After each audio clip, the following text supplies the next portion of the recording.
Assalamualaikum warahmatullahi wabarakatuh. Perkenalkan, nama saya Yayu Sugianti, NIM 1930604064 dari Universitas Islam Negeri Raden Fatah Palembang, Fakultas Ekonomi dan Bisnis Islam, Prodi Manajemen Zakat dan Wakaf. Di sini saya mendapatkan tugas untuk menjelaskan mengenai ruang lingkup komunikasi bisnis. Komunikasi bisnis adalah komunikasi yang digunakan dalam dunia bisnis yang mencakup komunikasi verbal dan nonverbal.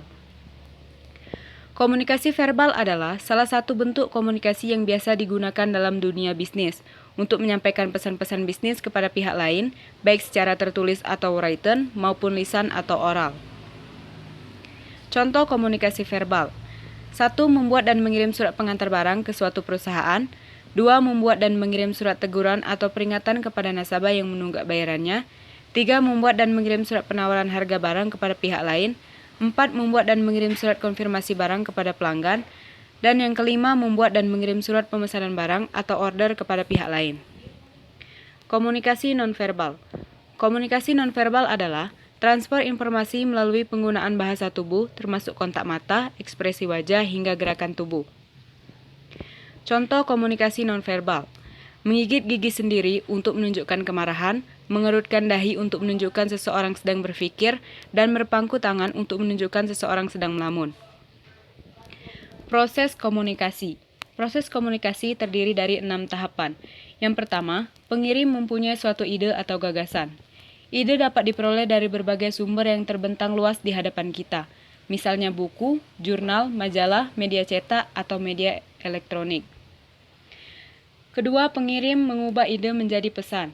Dalam suatu proses komunikasi, tidak semua ide dapat diterima atau dimengerti dengan sempurna. Ketiga, pengirim menyampaikan pesan. Komunikasi yang digunakan untuk menyampaikan pesan bisa melalui lisan maupun tulisan. Keempat, penerima menerima pesan. Komunikasi antara seseorang dengan orang lain akan terjadi jika pengirim mengirimkan suatu pesan dan penerima menerima pesan tersebut. Kelima, penerima menafsirkan pesan. Suatu pesan yang disampaikan pengirim harus mudah dimengerti dan tersimpan di dalam benak si penerima pesan. Dan yang keenam, penerima memberi tanggapan dan umpan balik ke pengirim. Umpan balik merupakan tanggapan penerima pesan yang memungkinkan pengirim menilai efektivitas suatu pesan. Munculnya kesalahpahaman dalam komunikasi. Faktor-faktor penghambat komunikasi dikelompokkan menjadi 4 masalah utama. Yang pertama, masalah dalam mengembangkan pesan.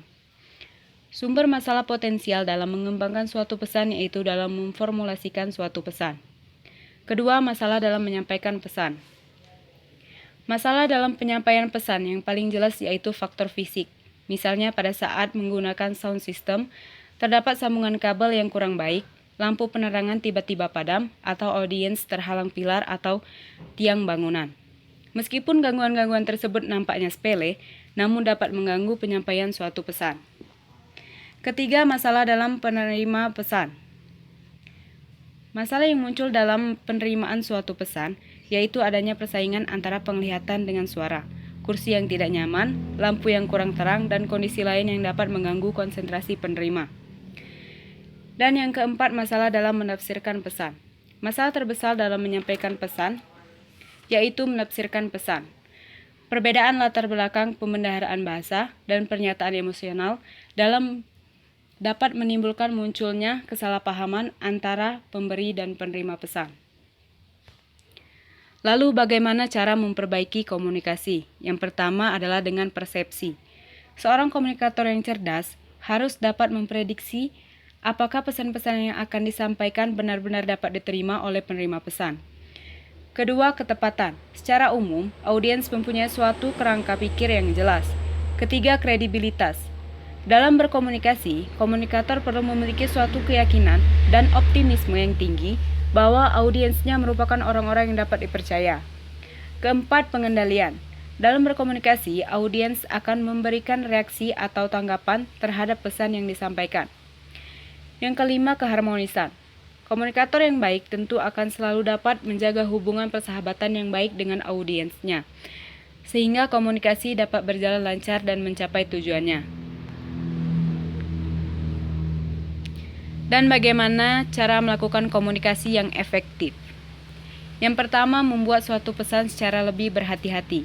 Katakan apa saja yang dikehendaki oleh audiens. Gunakan bahasa yang jelas, sederhana, mudah dipahami, tidak bertele-tele, jelaskan poin-poin yang penting, serta jangan lupa tekankan dan telaah ulang poin-poin yang penting. Kedua, meminimalkan gangguan dalam proses komunikasi.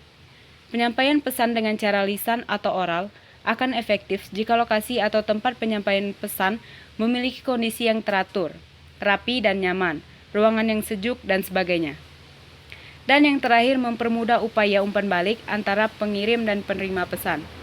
Agar pemberian umpan balik tersebut memberikan suatu manfaat yang cukup, berarti cara dan waktu penyampaiannya harus direncanakan dengan baik.